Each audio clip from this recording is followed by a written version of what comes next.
முள்ளிவாய்க்கால் நினைவேந்தல் நாடு முழுவதும் இன்றைய நாட்டின் பல பகுதிகளில் இன்றைய வழமை போல இடம்பெற்றிருந்தது.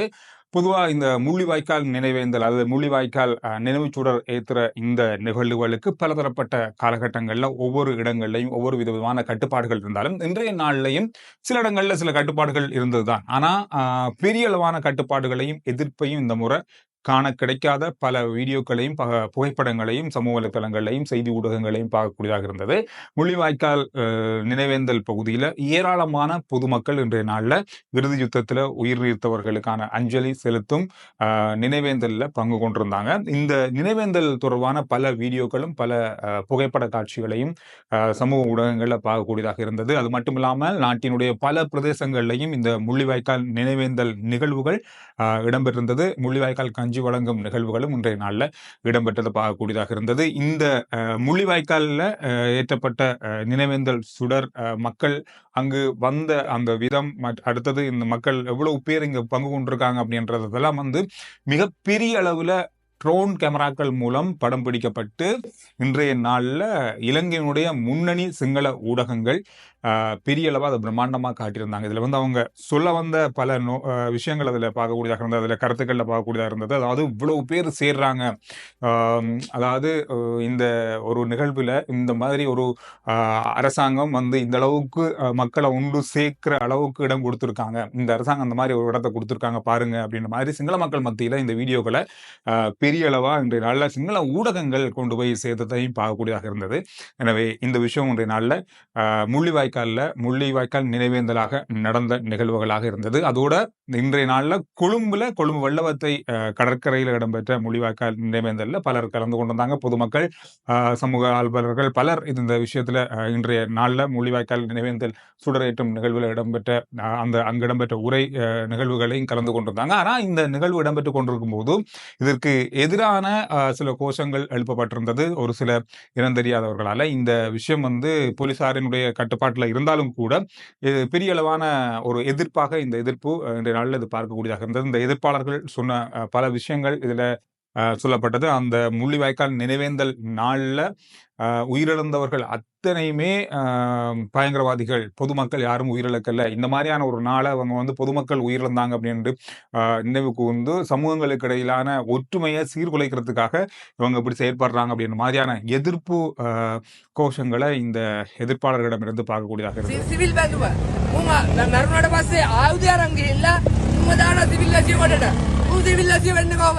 ලංකාවේ හමුදාව වෙඩි තිබ්බේ ත්‍රස්තවාදීන්ට විතරයි. ලංකාවේ හමුදාව සම්පූර්ණයෙන්ම ත්‍රස්තවාදයක් එක්ක යුද්ධ කළේ. ලංකාවේ වෙන ප්‍රශ්නයක් උඩේ නැහැ.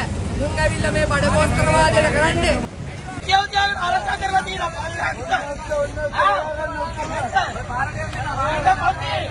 பல பிரதேசங்கள் இடம்பெற்ற முள்ளிவாய்க்கால் நினைவேந்தல் நிகழ்வுகள் தொடர்பான புகைப்படங்கள், வீடியோ காட்சிகள் அதிகமா இன்று நாள் முழுவதுமான சமூக வலைத்தளங்களை நிரப்பி இருக்கு.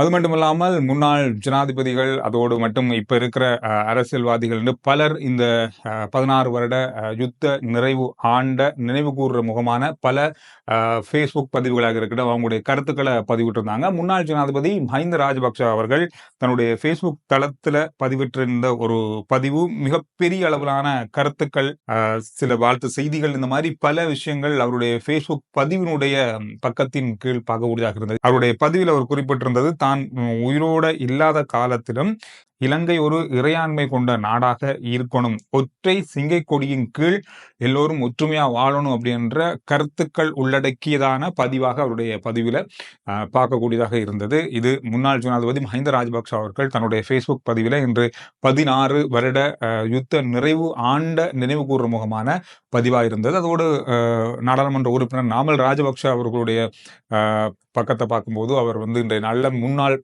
இராணுவ அதிகாரிகள், இராணுவ வீரர்களை உள்ளடக்கியதான ஒரு மத வழிபாடு இன்றைய நாளில் இடம்பெற்ற பகுதியை பார்க்கக்கூடியதாக இருந்தது. நாளைய நாளில் 16 வருட யுத்த நிறைவு ஆண்ட அனுஷ்டிக்கிற அல்லது அதை கொண்டாடுற முகமான ஒரு நிகழ்வுல ஜனாதிபதி அனுரகுமார திசாநாயக்க அவர்கள் உரையாற்றுவார்.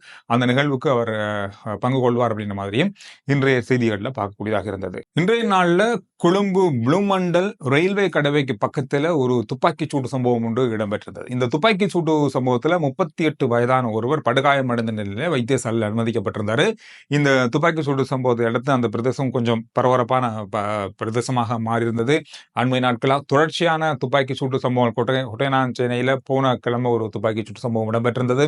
அதே போல இந்த துப்பாக்கிச் சூடு சம்பவம் இன்றைய நாள் இடம்பெற்றிருக்கு. அதோட நேற்றைய நாள்ல முன்னாள் தேசிய லோத்தர் சபையினுடைய பணிப்பாளர் அவர் மீது அவருடைய வாகனம் மீது துப்பாக்கிச் சூடு சம்பவம் உண்டு. இது ஒரு பரபரப்பான விஷயமா நேற்று இரவு நேரத்திலிருந்து பேசப்படுகின்ற ஒரு விஷயமாக மாறி இருக்கிறது. இவர் முன்னாள் தேசிய லோத்தர் சபையுடைய பணிப்பாளராக இருந்தாலும் 2017 காலப்பகுதியில ரணில் விக்ரமசிங்கே அவர்கள் ஜனாதிபதியா இருந்த காலத்துல மக்கள் தொடர்பு பணிப்பாளரா அவருக்காக பணியாற்றியிருந்தார். அது மட்டும் இல்லாம இவர் கடந்த மே மாதம் 2ஆம் தேதி இந்த மாதம் மே மாதம் 2ஆம் தேதி ஜனாதிபதி அன்றகுமார திசாநாயக்க அவர்களுக்கு வெளிநாட்டுல பாரிய அளவான நிதி முதலீடு செய்து வைத்திருக்கிறார். அவருக்கான நிதி அவருடைய பணம் வெளிநாட்டுல தான் முதலீடு செய்யப்பட்டது அப்படின்ற மாதிரியா சர்ச்சையான ஒரு விஷயத்தை தகவல் அவர் வெளியிட்டதுக்கு தொடர்ந்து அவரை குற்றப்புலனாய்வு பிரிவினர் கடந்த 15ஆம் தேதி அழைத்து வாக்குமூலம் ஒன்றையும் பதிவு செஞ்சிருந்தாங்க. அந்த விஷயங்கள் எல்லாம் இப்ப நடந்து கொண்டிருக்கும் போது இந்த துப்பாக்கி சூடு சம்பவம் இடம்பெற்றிருக்கிறது. இந்த துப்பாக்கி சூடு சம்பவம் எந்த மாதிரியான கோணத்துல யாரால் இது மேற்கொள்ளப்பட்டது என்ற பலதரப்பட்ட தேடல்கள் சிசிடிவி காணொளிகள் மூலமாக இப்பொழுது 4 போலீஸ் குழுக்கள் அமைக்கப்பட்டு இது தொடர்பான விசாரணைகள் இப்பொழுது ஆரம்பிக்கப்பட்டிருப்பதாக சொல்லப்பட்டிருக்கு. இந்த விஷயம் நேற்றைய நாளிலிருந்து மிகப்பெரிய அளவான பரபரப்பா பார்க்கக்கூடியதாக இருந்தது. அதாவது பல தலைப்புகள் ரணிலுடைய பக்கமாக வேலை செஞ்ச ஒருவரை இலக்கு வச்சிருக்காங்க, அல்லது ஜனாதிபதிக்கு எதிரான கருத்துக்களை வெளியிட்டார் அப்படின்றதுக்கான ஒரு பக்கம் ஒரு இலக்கு வச்சிருக்காங்க. பல விமர்சனங்கள் இதுல சொல்லப்பட்டது. ஆனா இப்ப விசாரணைகள் நடந்து வரதால எந்த பக்கம் என்ன நடந்திருக்கு அப்படின்ற விஷயங்கள் இனி வரும் நாட்கள்ல வெளிவரும் அப்படின்னு சொல்லி எதிர்பார்க்கப்படுது. மின்சார சபை நேற்றைய நாள்ல ஒரு கோரிக்கையை முன்வைத்திருந்தாங்க. மின் கட்டண அதிகரிப்பு ஜூன் மாதத்திலிருந்து அதிகரிக்கப்படணும் அப்படின்னு சொல்லி. அந்த அடிப்படையில மின்சார சபை இன்றைய நாள்ல ஒரு விஷயத்தை, அதாவது நேற்று பெரிய பரபரப்பா பேசப்பட்ட ஒரு விஷயம், பெரிய எதிர்ப்புகளை கிளப்பி இருந்த ஒரு விஷயம், அந்த இதுக்கான ஒரு பதிலா மின்சார சபை இன்றைக்கு என்ன சொல்லியிருக்காங்கன்னா, மின் கட்டணம் அதிகரிக்கப்பட்டாலும் ஜூன் மாதத்துல கடந்த ஜனவரி மாதம் இருந்ததை விட குறைவா தான் இருக்கும் அப்படின்ற மாதிரி சொல்லியிருக்காங்க. அவங்க எப்படி சொல்ல வராங்கன்னு சொன்னா, இப்ப போன ஜனவரி மாதத்துல இருந்து 20% குறைக்கப்பட்டது. இப்ப அவங்க அதிகரிக்கிறதுக்கு கேட்டிருக்கிற எண்ணிக்கை 18.3%. கிட்டத்தட்ட ஒன்று அல்லது 2% தான் குறைய போகுது. அவ்வளவு பெரிய வித்தியாசம் இருக்க போறல. ஆனா அதை விட குறைவுன்றாங்க. சரிதானே, ஒரு 2% குறையா இருக்க போகுது. எனவே அந்த மாதிரி ஒரு சமாளிப்பை இன்றைய நாள்ல மின்சார சபை சொல்லியிருக்காங்க. இந்த மின் கட்டண அதிகரிப்பு வருகின்ற ஜூன் மாதத்துல இடம்பெறும்.